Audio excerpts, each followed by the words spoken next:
Jake Yancey, Track and Y Ranch.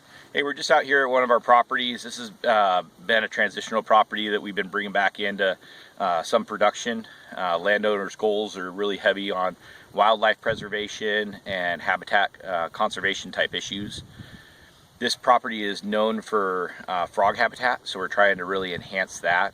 One of the downfalls is it, by not being in production for a bunch of years, had canary grass kind of getting out of control. We had some sedges and some rushes as well that were really starting to take over this field. We're always going to fight that canary grass. It's really wet ground. We're going to probably be pulling the cows off here real close here. But when we were out building fence, and we posted some videos and some photos earlier on our pages, we were showing how that canary grass in some of these spots was 8 foot high.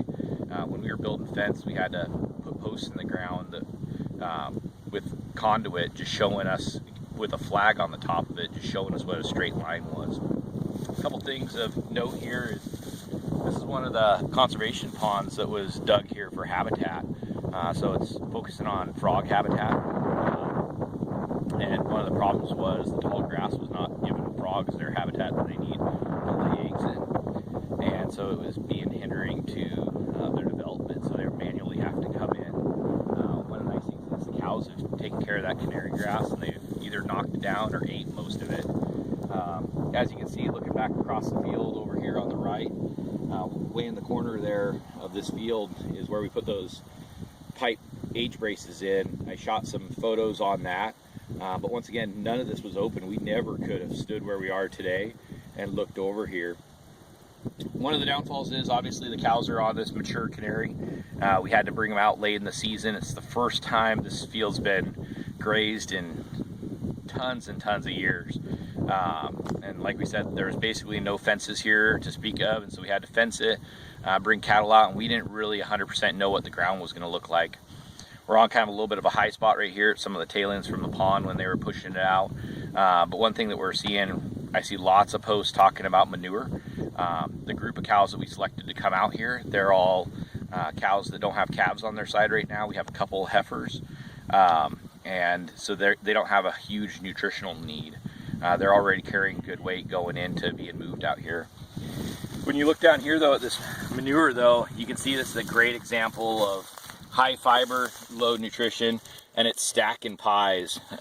Literally when it's coming out, it's stacking it. Looks like a bunch of moon pies. That's a good sign that you're dealing with high fiber, low nutrition, low protein type diets. So it's something that we're going to take heed of, and we're going to be moving these cows out real soon. One of the perks is if we can spread that nutritional load out from that manure, we can put it back in the ground and hopefully get the grass growing that much better.